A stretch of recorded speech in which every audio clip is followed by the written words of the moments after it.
देखिए हमने यहाँ पे मिक्स कॉम्प्लीमेंट्स के कुछ प्लस के फॉर्मूलाज लिखे हैं।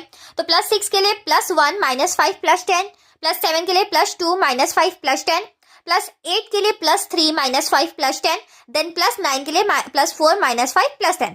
इसमें देखिए हम अगर 10 से 5 माइनस करेंगे तो हमारा 5 आएगा। 5 + 1 6।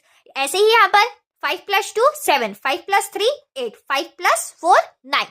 इसको हम अप भी बोलते हैं। क्यों बोलते हैं? क्योंकि देखिए +1 -5 और देन +10 तीनों कंडीशन में अप हो रहा है, मतलब ऊपर की ओर जा रहा है। वैसे ही हमारा +2 -5 +10, +3 -5 +10, +4 -5 +10, तो ये तीनों कंडीशन में हमारा अप और अप ही हो रहा है। हमने माइनस के भी कुछ फॉर्मूलाज मिक्स कॉम्प्लीमेंट्स के लिख रखे हैं।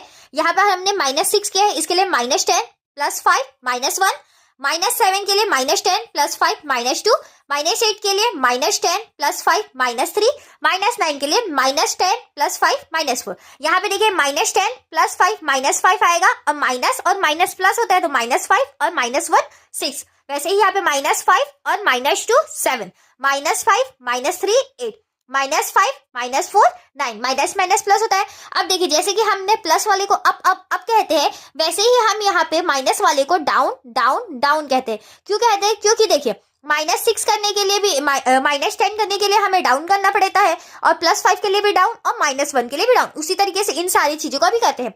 इसे हम अप और डाउन डाउन डाउन से इसलिए भी बताते हैं क्योंकि कभी कभी बच्चे जब मेंटली से करते रहते हैं तो वो अपने दिमाग में ही उसका कैलकुलेशन करते हैं, अबेकस टूल का मेंटली यूज नहीं करते। तो यहाँ पर हम इसका अप और डाउन देकर उनसे पता लगाया जा सकता है। तो देखिए जैसे कि मैंने पहले भी कहा है कि अबेकस 4 टॉपिक्स पे बेस्ड है, तो इसका मतलब हम जब प्लस माइनस के बाद आगे क्वेश्चन देखेंगे इंटू डिवाइड एलसीएम के, तो उसमें भी ये सारे टॉपिक्स ही उसमें काम आएंगे। Mix complements, 5 complements, 10 complements, without complements, जो हमने पढ़ा है। तो आपको ये सारे टॉपिक्स के कॉम्प्लीमेंट्स को लर्न होना बहुत ज्यादा जरूरी है, तभी आप वो एलसीएम, डिवाइड एंड मल्टीप्लाई वो सारी चीजें सीख सकते हैं। तो चलिए हम इसे कुछ क्वेश्चन के थ्रू समझ